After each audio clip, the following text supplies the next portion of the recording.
So we got a lot to cover. And one of the thing is you always talked a great deal about the epidemiology of melanoma, the rising incidence over the decades.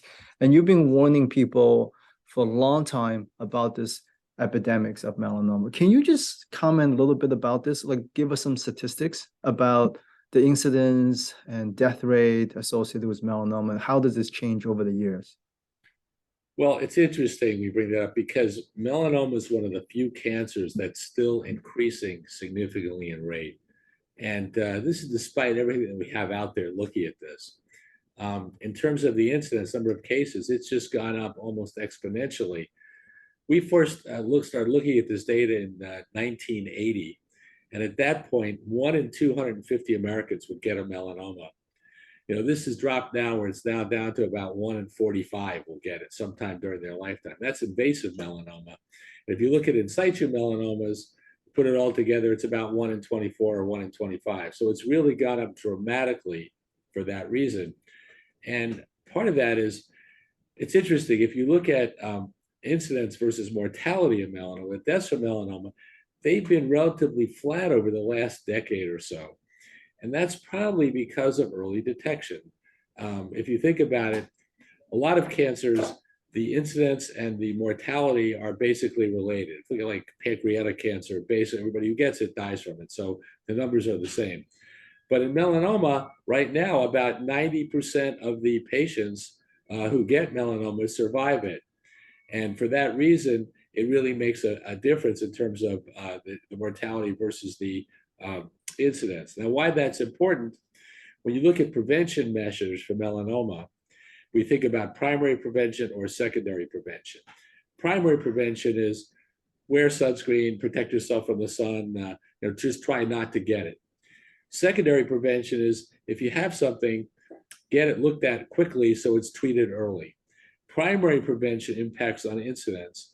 Secondary prevention on early detection impacts on mortality. And like I said, if you look at a pancreatic cancer, it doesn't matter. But with melanoma, there are different factors that are involved because so many people are now surviving from it. So that to me is one of the most intriguing things, because do we focus our resources on primary prevention, wear sunscreen, stay out of the sun, wear clothing, or do we focus our resources on the other areas like early detection, which really impacts on mortality? Both of them are kind of important, and you could argue it either way. But it seems lately that the effort has been more effective on mortality than it's been on incidence.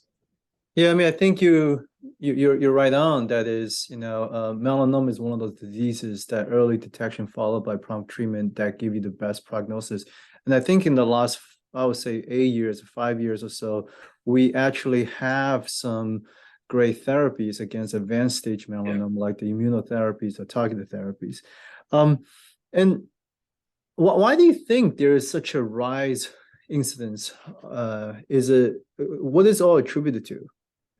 Well, there's some controversy there, to be fair, but I think the rising incidence is real, and part of it is there's a delay of 10 or 20 years from the time you actually do the damage so you see the melanoma. So I love when patients come in and say, "Oh, I got a bad sunburn last summer, and this caused my melanoma." Well, probably not, but it might cause one 5, 10, 20 years down the line.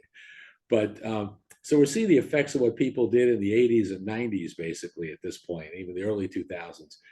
And really, we didn't have the awareness or even the quality of sunscreens that we have available, protective measures that we have. SPF 15 sunscreens weren't really available until about 1985-ish or so. And the higher intensity sunscreens weren't available till much later. So we're sort of seeing the effects of that to some extent. And hopefully we'll start seeing the rates of melanoma, the incidence, begin to flatten. In Australia, those rates are beginning to flatten, especially in younger people. And typically what we see in the US is that we follow the trends in Australia about 5 or 10 years later, if you look at the Mm. curves.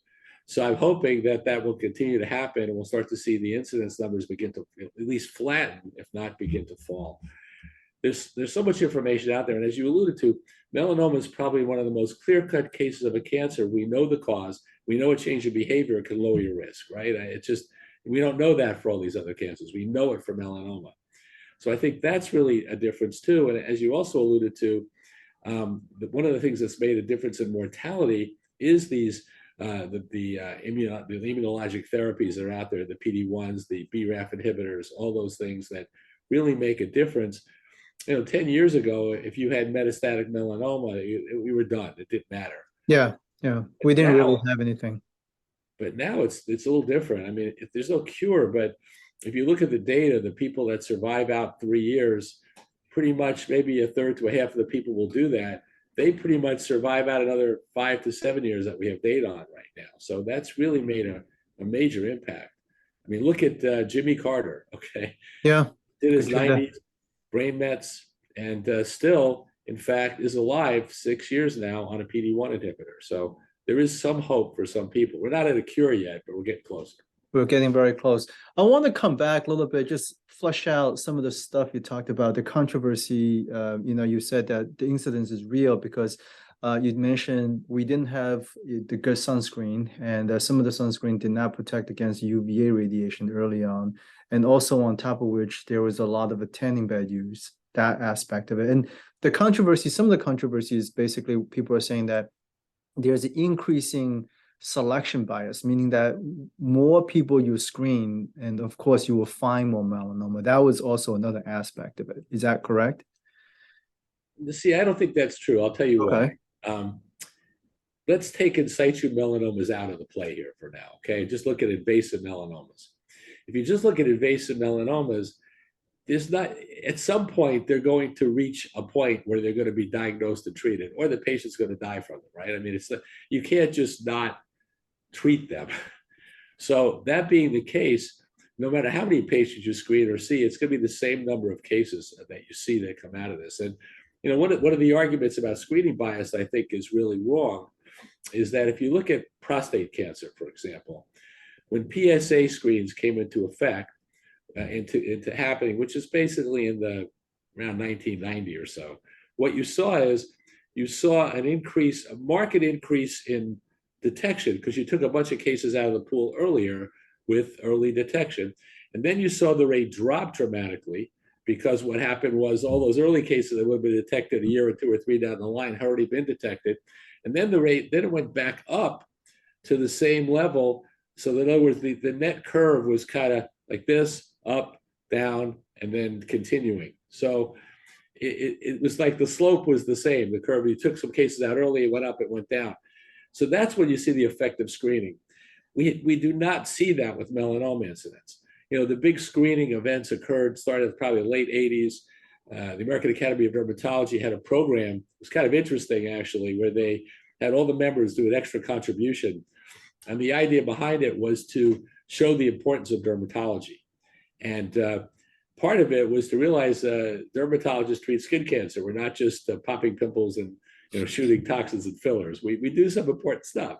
So when that word got out there, people started coming in. And before then, nobody ever walk in and say, give me a skin check or a mole check. That didn't exist. But now, as you know, Steve, that's pretty common. And for a good reason. It should happen with that. So I think if you look at that data, compare it to prostate PSA screening with the impact of melanoma screening, which really started in around 1990 or so and really grew, you just don't see that on the incidence curve. So to me, that's probably the strongest argument why screening or increased screening has not really made a difference. So the bottom line that incidence is real, so everyone should really go out and protect themselves.